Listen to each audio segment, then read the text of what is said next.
This week on the Digital Coffee, Google Messenger for Business. What? Google Messenger for Business is going to be rolled out to more companies. We'll find out exactly what that is. You're going to be able to try on shoes and buy them on Snapchat. And LinkedIn is finally going to let us see who follows our page. All that and more after this.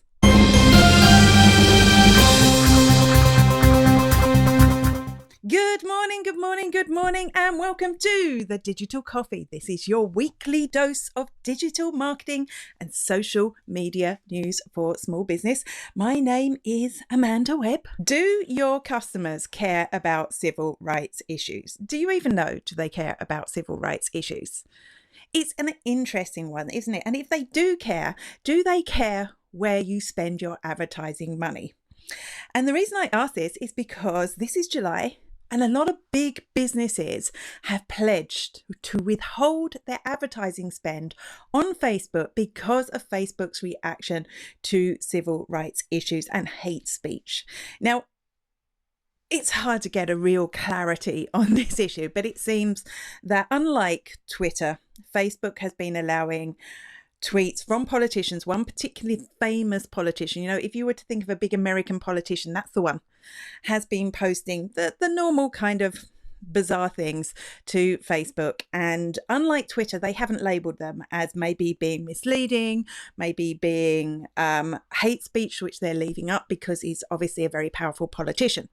And people don't like this. So a lot of big companies have decided to withdraw their advertising money for the month of July, including, let me look at this list, it's quite impressive, Coca, Levi, Verizon, Unilever, and Starbucks. Now, I don't know if you've read Mark Schaefer's book, which is up here, The Marketing Rebellion, but The Marketing Rebellion is all about companies taking a stand on the issues that they think their customers care about. And we could think that maybe those companies have worked out that their customers feel very strongly about civil rights. And I'm not sure if this was related to Black Lives Matter, but obviously, it would be important to them to represent those people, and that's why they've done it. The cynical people think that maybe it's to do with money. They've cut their advertising spend because times are a little bit hard. We're probably, after all this COVID-19 stuff, we're probably going to head into a world recession. So they're just cutting back their ad spend. It's an interesting one, isn't it? Now, I haven't stopped my Facebook advertising, but I don't spend a huge amount of money. And of course, I do care about civil rights issues, and I would hope that my audience would as well. But my little piddling bit of money, I'm not sure it's going to make a difference. And I don't know if you, my audience, care enough to know if I do or don't spend the money. Is this something you're going to do? Are you going to stop advertising on Facebook? It's important to say that since this campaign was launched last month, Facebook have reacted. Facebook are now saying that they are going to start labeling content from politicians and other people that they need to keep up for the public interest as maybe misleading, maybe hate speech. Nick Clegg, who used to be, for those of you that aren't from the UK or Ireland, Nick Clegg used to be in the UK a politician. He was head of a party called the Lib Dems. He now works for Facebook, and he released a really long statement. I think it was yesterday, addressing the issue with hate speech on Facebook. It's worth a read just to know they definitely hired a politician. So Facebook are making amends. I don't know, do you need to quit advertising for this? But if you do, I think you need to tell people why.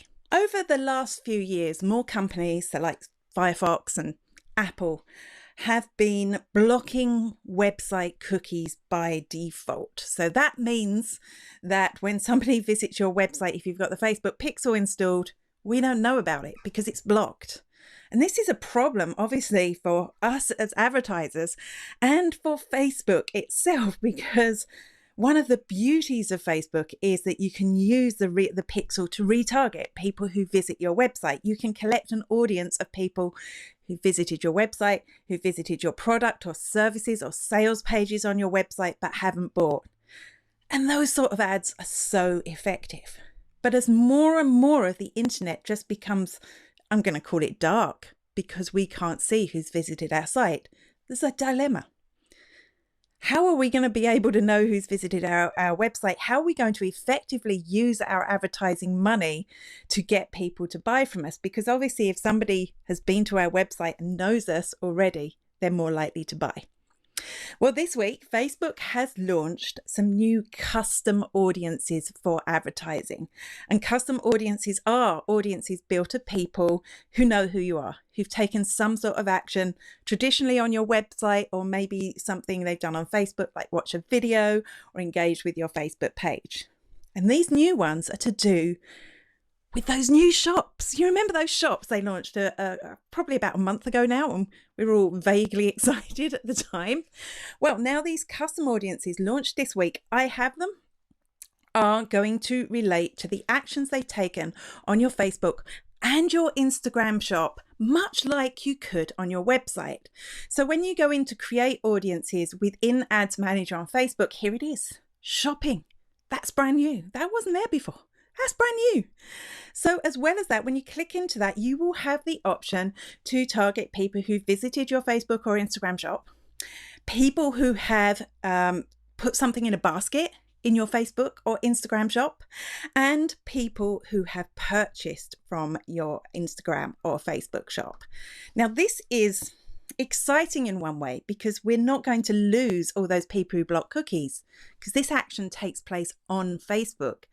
Facebook know what people do on Facebook, and we'll be able to use those. So we'll be able to retarget people who visited our site to show them some products. We'll be able to retarget people who put something in a shopping basket and haven't bought, reminding them to buy. And believe it or not, those ads are really effective. And with the purchase, people who purchased before, if we've got a product that they need to buy on an ongoing basis, we can remind them again in a month's time, oh, you haven't bought anything for a while, it's time to treat yourself again. Or we can also create a lookalike audience from those purchasers. And a lookalike audience is people that you advertise to on Facebook who are similar to one of your custom audiences. So a lookalike audience would be people who are similar to people who have purchased from you before.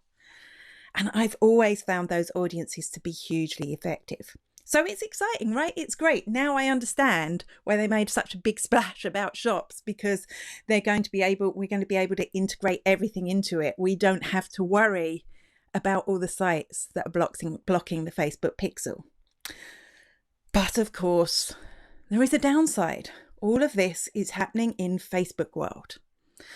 You still need a website. Sorry, Facebook will tell you you don't need a website. Facebook will tell you that this is all you need in your life now. You only need Facebook. You don't need to go to Google ever. But actually, you still need a website, because it's kind of scary that you're at the beck and call of Facebook. So even though this is here, and yes, set up a Facebook shop, that's great, but make sure it integrates with your own website.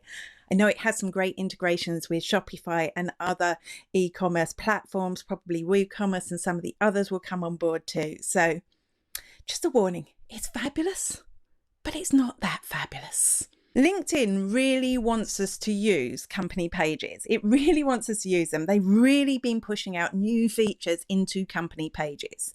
If you're not familiar with them, they're like a Facebook business page, but on LinkedIn. And really, they were pointless for so long. Everything that happened on LinkedIn was via your profile. And I'd almost say that still it's your one-to-one connections that you make on LinkedIn that are important. But they're pushing company pages. One of the problems, though, was you couldn't see anything about the people who followed your company page. It's quite frustrating. You go in there and you'd see that you got a few new followers. You couldn't see who they were. So you weren't able to see, were you actually reaching the right people? You know, were the people who are following your company page the people that you needed to follow your company page? Are they potential customers? Thankfully, LinkedIn fixed that this week. They have introduced some new stats. Firstly, I like this one. Firstly, you can see how many people have followed and unfollowed your page, which is good, because I was finding it hard to keep on top of follows and unfollows. You will see a full list. Now, I didn't put this up here because I'd have to spend ages blurring, but you can see a full list of every single person who follows your page, which is great. You'll be able to see who's new, who's followed your page recently. And you can also see information, just aggregated information. So you'll need a certain number of followers before you can see this, but you'll be able to see where they live. You'll be able to see what industry they were in. And for me, it was marketing, which means I am hitting a lot of the wrong people because marketers don't buy from me, right? So that's interesting. When you see that sort of information, it gives you an idea, should you be adjusting your strategy? It will tell you the company size that people work for as well. It really is fascinating information. And it has been too long coming from LinkedIn, I think. We need statistics like this to encourage us to use it. We also need to know why. Why would LinkedIn want us to use company pages? Any guesses? Any guesses? They want us to use company pages because you need a company page to advertise. I think it's as simple as that. Now, feel free, if you work for LinkedIn, to come and tell me I am wrong. But that is my inkling. Google are rolling out instant messaging, direct messaging to more companies. Direct messaging has become a really important way that we communicate recently, hasn't it? I mean, a lot of the stuff that used to go on in public is now happening in Facebook Messenger, in Instagram Direct, in Twitter direct messages, and even on websites now. I think people are becoming more comfortable talking to that instant chat rather than making a phone call or getting someone out of hours or emailing. It just seems like a quick resolution. And Google have fallen behind on this. They have had a chat function, a messenger function with Google My Business pages for a while, but not for everyone. It was limited to a really select group of businesses in really select areas. And now it seems they're ready to roll it out to all of us. It's been a success. So this is good news. This is good news. Let's look at what it will look like. It's going to be linked to your Google My Business page. So when people visit your page, or apparently you'll be able to do it through Maps as well, they'll be able to click to send you a message. So what happens when people message you? You'll be able to set up canned responses. You'll be able to set up a welcome message. I'm sure chatbots will be able to be integrated eventually. You'll be able to send product catalogues.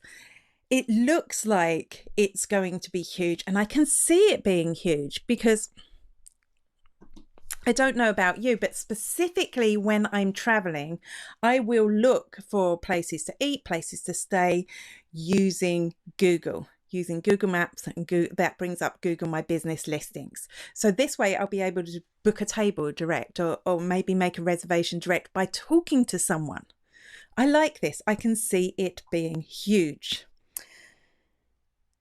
You're also going to be able to integrate it into your CRM tool. So even though they come in and can be managed through Google My Business, if you're using a third-party tool, you're going to be able to integrate to that. So anything you're using to manage Google My Business. I think I'm really looking forward to seeing how this evolves.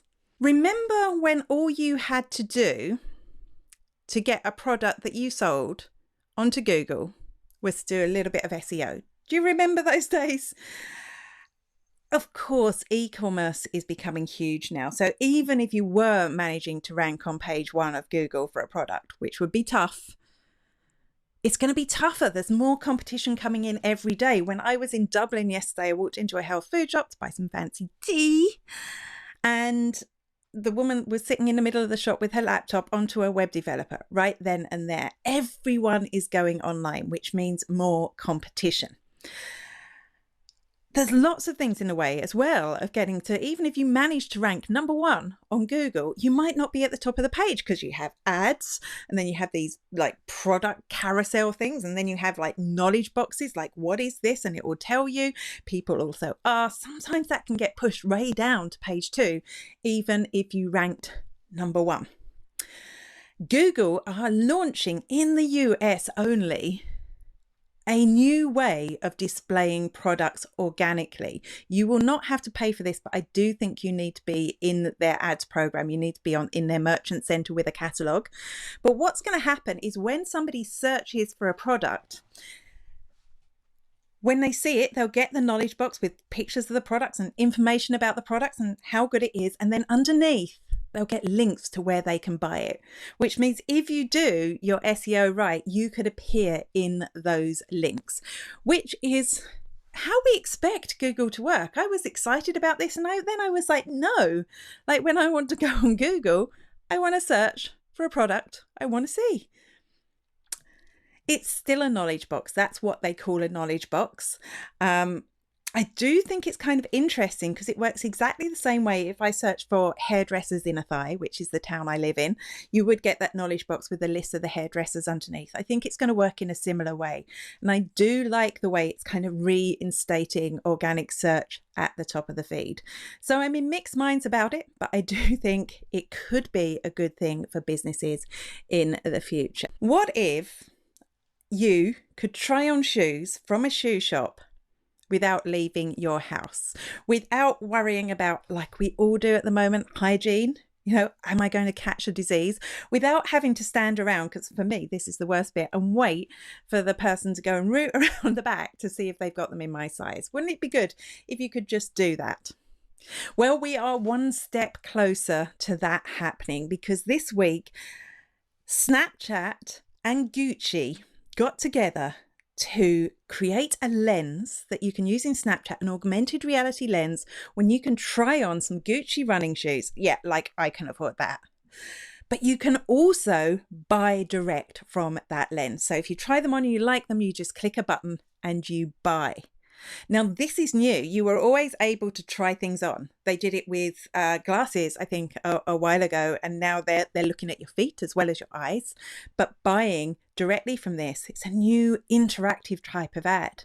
And you're far more likely, aren't you, to buy something if you've tried on. Definitely, when you can see how great your feet look in those Gucci, you're going to buy.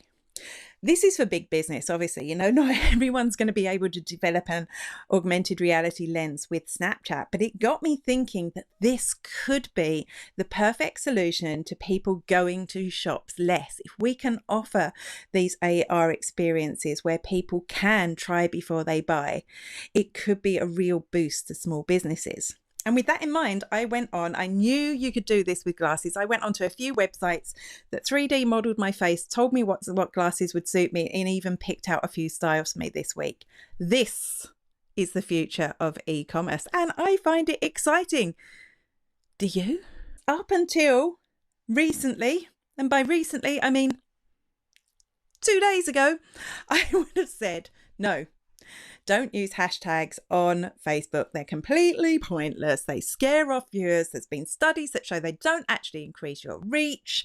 If you are using one, it just should be one for a campaign that you're running, or so that people will know to use the hashtag themselves. Or in some cases, if you're an influencer, you need to use sponsored or ad or whatever hashtags. That would be it. Do not use them. And then Mari Smith, Queen of Facebook, said yes. Facebook really want you to use them. Apparently, people are getting notifications when they create a business post telling them to add hashtags for extra reach. Not just that. People are seeing buttons to click to explore hashtags. They're telling them to explore. And I'm so glad I got this update. And when you go through, if you click a hashtag, I clicked one of Mari Smith's hashtags, you go through to a page just like on Instagram where they show you all the public posts used for that. And it's not the messy page. If you do a lot of searching on Facebook, you'll know you get a menu at the top and a menu down the side that will show you this is a proper like hashtag page. So yes, finally, Facebook are actually supporting hashtags. Mari Smith says now when you post, you should add hashtags to your posts. She says you should also, and this is the interesting one, you also need to go into your older posts and add hashtags to them. It could get you more reach.